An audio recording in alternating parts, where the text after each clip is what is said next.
Hi, Sandwich Public Schools community. My name is Pam Gould. Some of you may know my voice mostly from the snow calls in the winter. Some of you haven't seen my face, but one of the things that I'd like to do this year is do a series of podcasts of the things that we are doing within the schools. Most of them will center over the course of the year around curriculum and instruction, as we are doing some pretty significant things.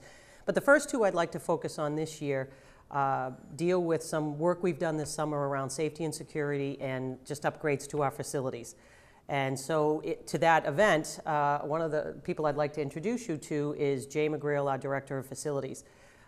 Sadly, we're at a time where we'd like to think that our kids can just go to school every single day, know they're safe. But as we've seen too often, that isn't the case. And so we in Sandwich have decided to do some significant upgrades to our buildings, and we'd like to share that with you today. So Jay, thank you for joining me. I think most people, if they've been watching our podcast, have seen you are the one that actually conducts the podcast usually. So as Jay is now our Director of Facilities, we're turning it around, and I get to be the one on this side of the mic, and you get to be the one being interviewed. So hopefully it's not too uncomfortable for you. All sorts of pressure. All sorts of pressure. So you began this job back in April. You came in a time when we were beginning conversations with our community about some of the lack of safety things that we had in our building. We do a lot of work with our school resource officer, Krista Cabral, about the emergency situations, but the buildings themselves were lacking in some of the safety precautions that some of the, say, newer buildings could do. So you began in April with all that pressure from me to say, okay, we need to work on this. So can you talk to us about the things that you've done since April, most specifically over the course of the summer, to help our buildings? Yeah, we've been, it's been a very productive last 6 months. We really were able to hit the ground running as soon as I came on in April. We were fortunate enough, first off, to have funds from the town to be able to do all this huge stuff. Town meeting voted $200,000 to allow us to put some of these things together, and thankfully, if it wasn't for that, we wouldn't have been able to accomplish it, but we were. So the town voted, and we had the funds available. So the first thing we did when we looked at safety and security is kind of listen to the safety group that we have, that you're a part of, that I'm a part of, and kind of also, parent feedback of what were the things that were lacking and what we needed to address. And we highlighted the areas that we were going to focus on, and first and foremost, we looked at the locks at Forestdale and Oak Ridge. Which was the original thing that we dealt with back in the fall. There was a lot of chatter, rightly so, about the locks. So I can sit here today at the end of August and say that every lock at Oak Ridge and Forestdale has been replaced. Okay. We have all brand new locks in both those buildings. So between some of the work that we did last year and the 96 locks that we installed this summer, we have a new lock lever mechanism in every classroom at all those schools. Is this what's going to solve some of the issues that we had back in the fall, were that they would just release from the inside, and sometimes it would unlock without anyone knowing. So it wasn't anyone's fault per se, right? But they were just unlocking. Yeah, it was a failed locking mechanism, and we tried to, the district tried to do some repairs on them, and the repairs failed. And long and short, it's just they were 25 years old. Yeah, They had lived there. They had lived there. Yep, they had lived their useful life, and it was time to put in new ones. So. We found a good lock that we were comfortable with, that's real user-friendly, no operator error involved, and we rolled that out this summer. So. Now, we didn't need it at STEM in the high school? Yeah, they have newer locks here. They're very similar to what we put in at Forestdale and Oak Ridge. So when we need, these will at some point need to be replaced. Is it the plan in place that we will just use the same ones that you were using at Forestdale and Oak Ridge, so it's consistent throughout the district? Yeah, and it actually is really helpful right now that the ones that are in place here are similar to what we have over there. Okay. So we have a master key system in place that really rolls throughout the district now. Great. And it's a much easier system for everybody. Okay. There's like 1 or 2 keys. But that said, one of the other things that we looked at was doing away with keys on the exterior of the buildings completely. That's something that through locked exterior doors, keys can disappear. You can lose keys. They get issued. They don't get brought back. Right. So what we did is we followed suit with what happened at Oak Ridge last year, and we had a company come in and put in card access, exterior card access at Forestdale in the high school here. So now we can completely control who comes and goes through our buildings, what times they're allowed to come, what times they're allowed to go. We can track who's in the buildings at what hours. And then also a huge benefit to that is we can also know when doors are propped open. So there's an alarm that goes, basically an internal alarm that goes off. So if one of the teachers or students or who knows props a door, we receive an alert. Our security system, our security guys will receive an alert to know that that door is propped. You know, we set the parameters, so we can control when that happens, and so it allows us to know what's going on with the doors, the exterior doors, which are obviously the entryway to the buildings. Absolutely, absolutely. So that's much all better exterior doors that we would use. All exterior doors at SHS and at Forestdale. So now all exterior doors district-wide between all 3 buildings have been done. And with so the the card only thing on access. our end now is just recarding all of our staff because of the magnet that kind of goes in, or whatever the fob as they call it. We're not quite done with that part Yeah, yet, but it's gonna take with a the while, teachers sure. coming this week, we're getting close. We've got Forestdale done, and we're working on the good. staff at SHS. So they'll, Fantastic. you know, when they come back to school, they'll have a new way to enter the building. Yeah. You know, right now, in the past, teachers, they go outside, take their class outside. They had no way of getting back into the building a lot. Because the key system had been so old, no one really had. I mean, even if they did, there's also we were human hesitant- nature. hesitant to you- issue keys. You prop and, you know, I forgot my key and we prop the door, whereas now a lanyard you're wearing all the time. Much better situation, much better situation. So that's rolled out this summer. There was a large cost to that, so that, but we were able to get that done, and it's up and running now. Great.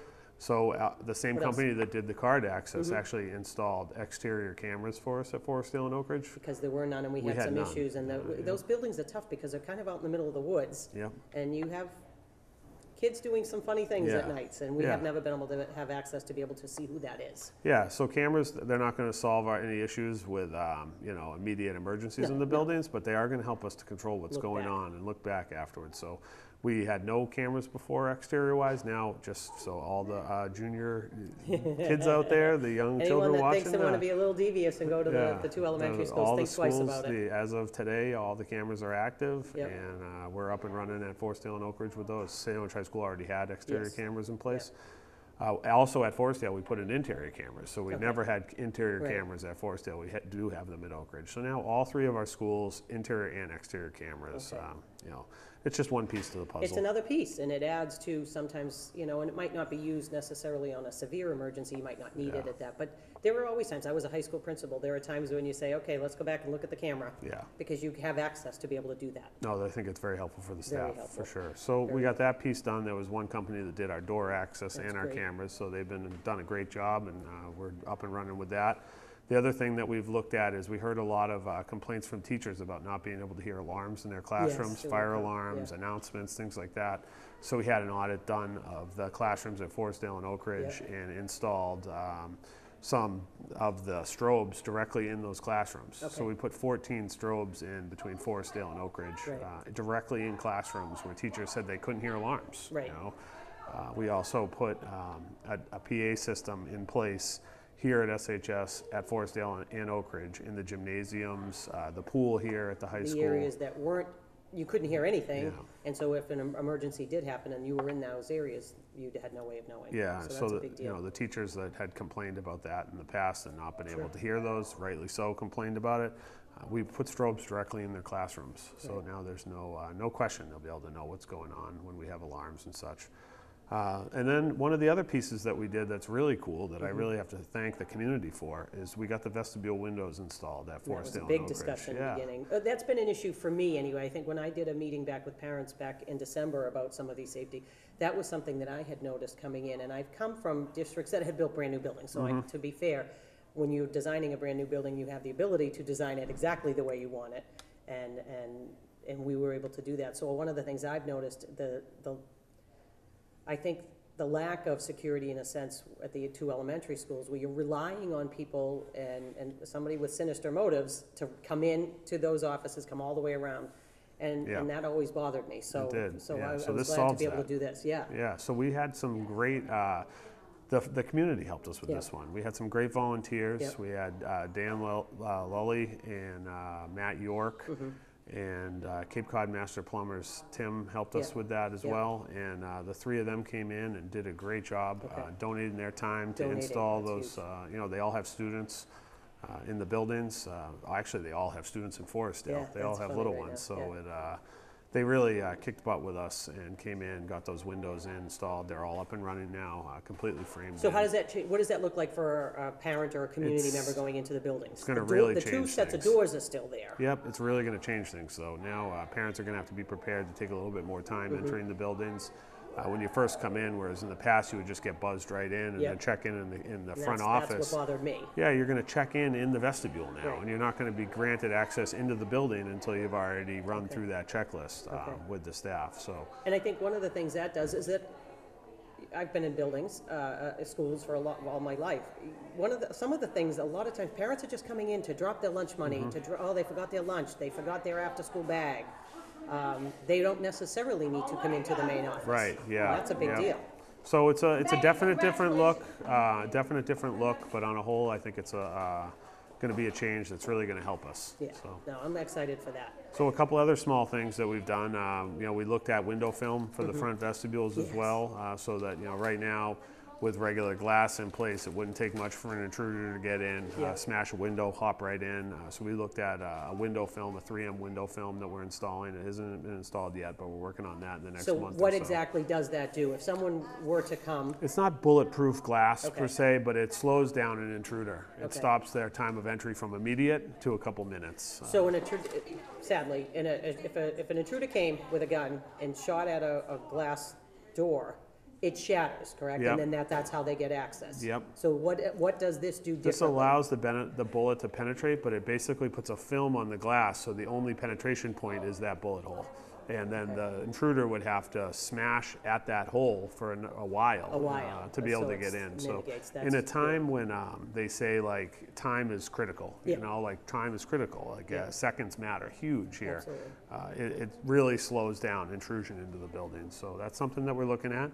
Fantastic. And then lastly, we contracted with a company, Enforce 911. It's a group that allows us to have a technology-based approach to alerting our first responders of emergency situations. Right. So basically it's an app that'll sit on teachers' phones, on their desktop, on their computer, that will allow them in an emergency situation to alert dispatch directly. Okay. So it foregoes 911. The call to the main office and. Yeah, right now an emergency happens in a classroom, an intruder gets in, a teacher may not know exactly what to do immediately. They might call the front office, who then turns around and calls 911, and there's critical time loss there, huge.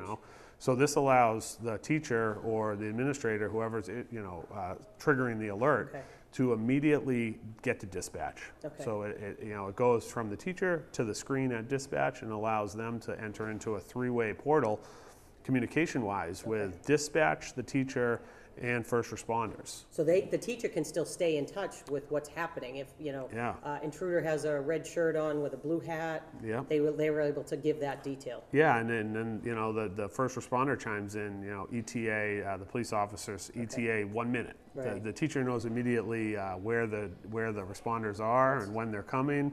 Not only is this by school, so the dispatch knows it's in classroom 232 at Oak Ridge. Right. That allows the police officer to know that live time as well. And what I learned coming here too, and I think they were beginning this when I was coming here, what that dovetails with the electronic floor plans that they have already in their cruisers. Right. So when you say in room 232, somebody that might be new to the force that doesn't know exactly where that room is, they have that on a map coming into the building. Yeah, that's work that we've done in the past already that allows to just flow right into this. Absolutely. This is really cutting edge technology. We are the only district on the Cape that has this technology in the classrooms. That's fantastic. Worcester Public Schools has it, but we're really the only school south of Boston that's doing anything like this. I think it's going to be the trend of moving forward in the future. It does make sense. It does, and it's a real critical. When we talk about minutes and seconds matter, and this is the type of thing that can really help first responders know exactly and give comfort in the building as to knowing what's going on with. So those are just a few of the things that we've got done. It's been really busy for sure. We started trying to do all this procurement in April so that we could line up all this work so that as soon as the kids got out of school, we hit the ground running on it. We had a short window, and fortunately enough, all our contractors that we hired were great, and they got there. They did what they said they would do, and we're able to open school next week with all of that in place and ready to go. Fantastic, and training the kids. So much for being able to ease your way into a job. Yeah. Most people get to just take their time a little bit and get used to the job. Yeah, I wasn't going to get done by September 1st if I took my time. That is a good point. That is a good point. No, it's been really good, and I hope the community can really realize that we got all this work accomplished. I'm sure they will. All right. So thank you for taking a few minutes. Thank you for watching. Again, like I said, the next podcast that we're going to put out is a little bit more about just some of the facility upgrades. As your students come back to school, they're going to see a lot of upgrades and painting and things that are desperately needed. We can't give students brand new buildings, but we're going to try our best to make them look as new as possible. So we're excited. So Jay's going to come back again next time. Sounds good. Thank you. Thank you very much. Thank you.